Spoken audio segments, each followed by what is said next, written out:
everyone, and welcome to my channel.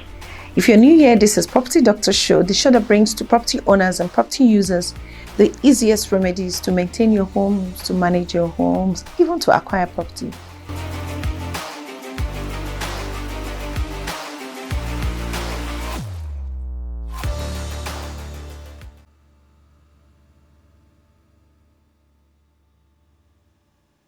Hello everyone, it's a new year, new season, new opportunities, new ideas, new hopes, and new expectation. I pray that God will grant us our heart desires, our good heart desires.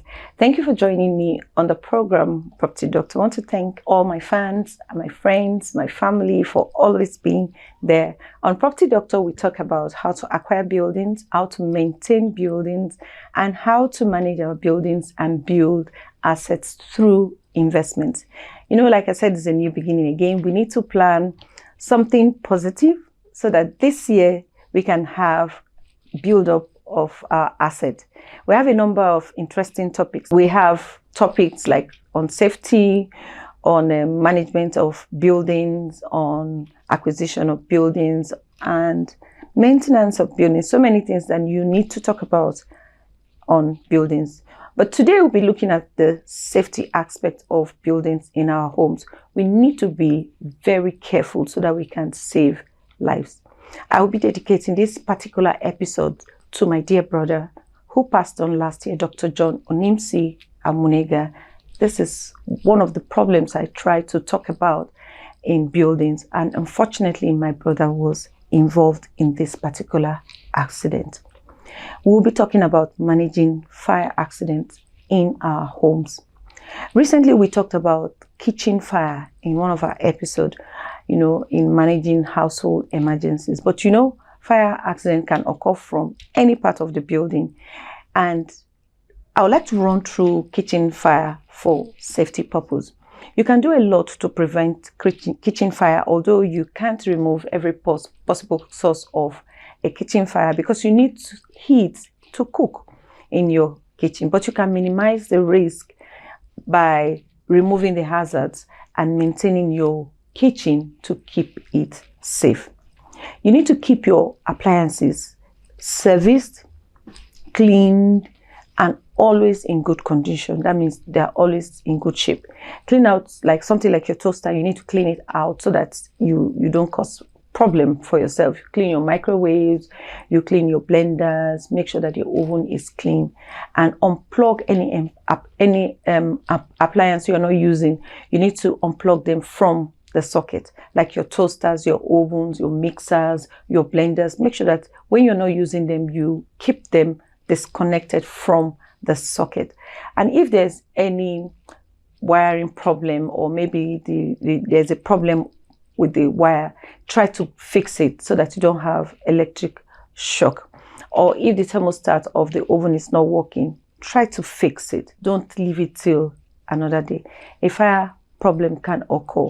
You need to install a smoke detector in your kitchen, near your kitchen, I beg your pardon, near your kitchen, but not in the kitchen, because if it's in the kitchen, you will see that it will just keep going on. The alarm system will keep going on because of smoke when you're cooking and when there is no fire. You need your heat detector also in the kitchen.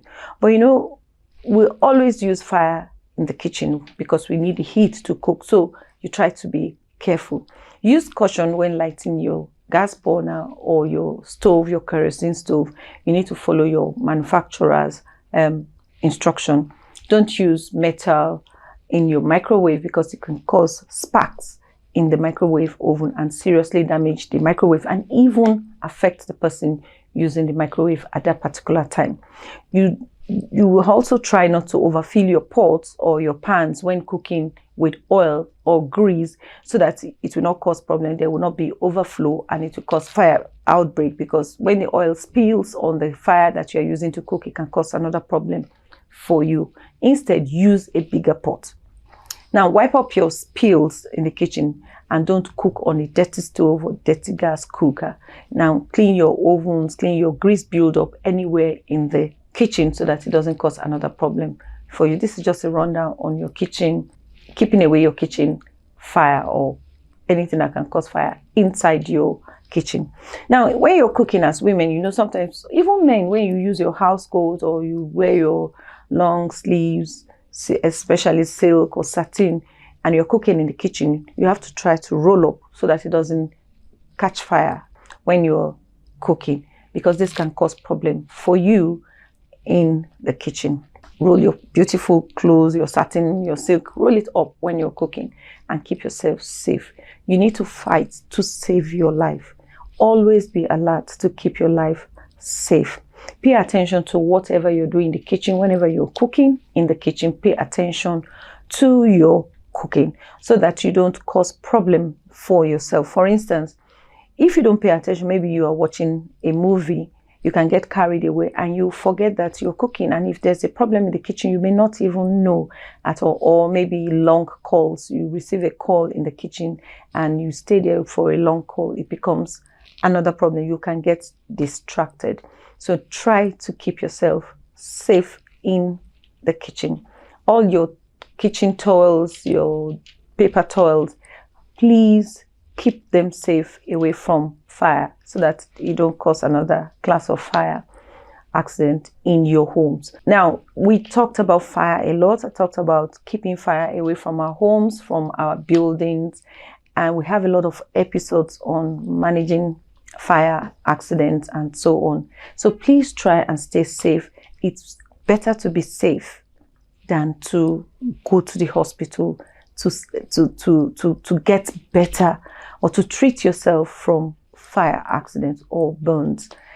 If you're in Nigeria, we don't really have burn specialists. We don't have a lot of them.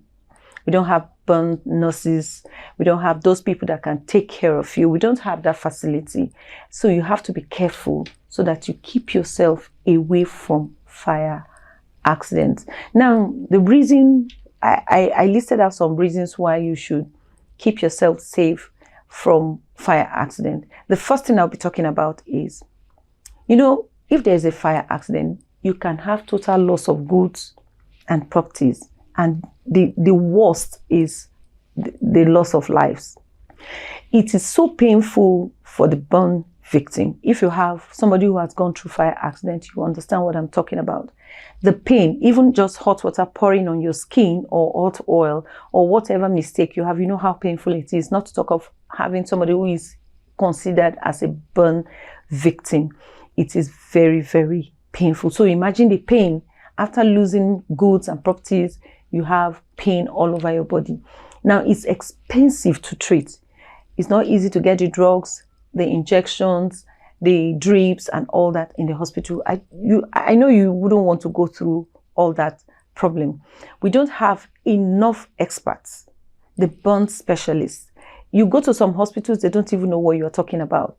We don't have the caregivers, the nurses here that can treat you if you have any burn problem in your home. And you can get this burn problem from different means, which I'll be talking about later.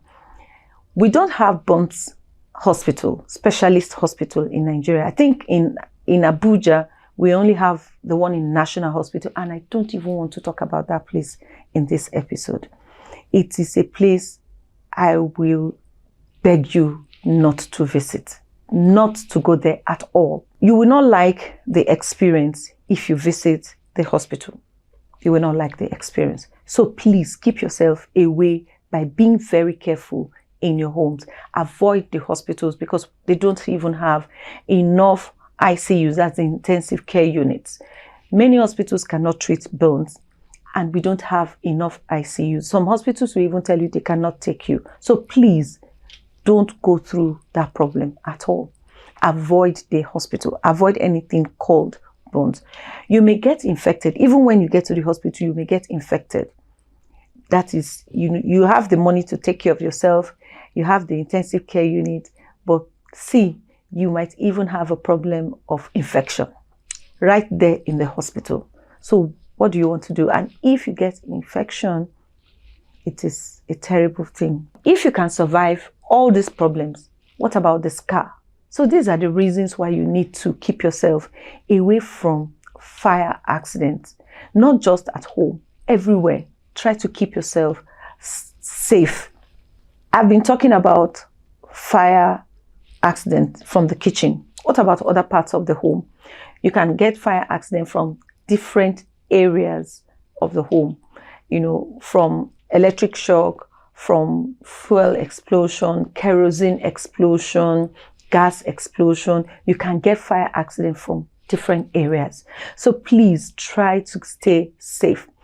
If you're in the kitchen and you're looking at getting fire explosion from the kitchen, like I talked about, the kerosene, the gas explosion, and kerosene explosion in the kitchen and so on, or even electric fire occurring in the kitchen, you need to keep yourself safe and try as much as possible to get your kerosene from the right source.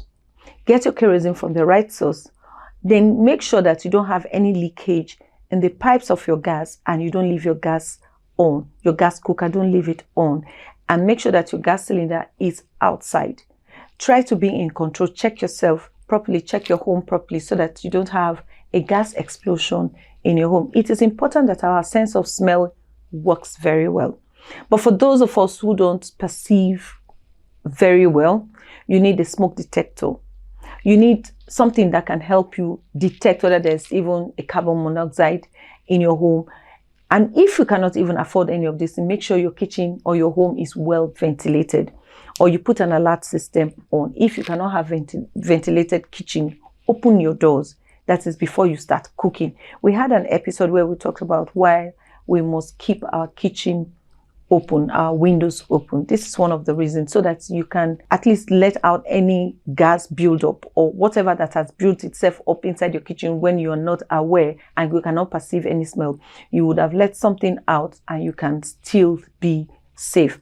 Attention should be paid to cooking, and if there's fire, please do not panic at all. Get a metal lid to cover the pot. If the fire is inside the pot or the frying pan, get a metal lid, not a plastic one, a metal lid to cover the pot, and also turn off the source of fire. This will keep you safe. In the home generally, I talked about fuel, I talked about kerosene. If you're using fuel, in Nigeria, we cannot avoid it. We can't, because of power failure. Some of us cannot afford solar system, we cannot afford the hydro system, and we need the generator. So if you're having a generator in your home, try to make sure that you don't refuel the generator when it is on, and you keep fuel away. That is your reserved fuel. Keep it away from your where the generator is, and keep it away from fire. People use kerosene lanterns, some use candles in the home, some use generators, So if you're using a kerosene lantern, make sure that the kerosene you're using is from the right source. If you're using candle, keep it in a safe place whereby it will not fall over and start burning something else. For those who use generators, use the fuel from the right source. Keep it safe. Make sure your tank, your generator tank is not leaking. And do not refuel when the generator is on, please. Also, keep fire away from your reserved fuel. This is the much we can take about managing fire accidents in our homes. Please try to be safe. It's very important for us to be safe. There are other things we'll be talking about during the course of the year concerning safety, and we are talking about a lot of things. And if you have made it this far with us on this episode, I hope you enjoyed it. If you did, please click on the like button. Don't forget to click on the subscribe button, and also share this video with your friends and family so that we can stay safe and be alive to do good things. It's important for us to stay safe. There are a lot of reasons why we need to live and to live a healthy life. Thank you for being with us on this episode of Property Doctor. We hope to see you same time next week for another interesting episode. Until then, enjoy the rest of your day, and bye.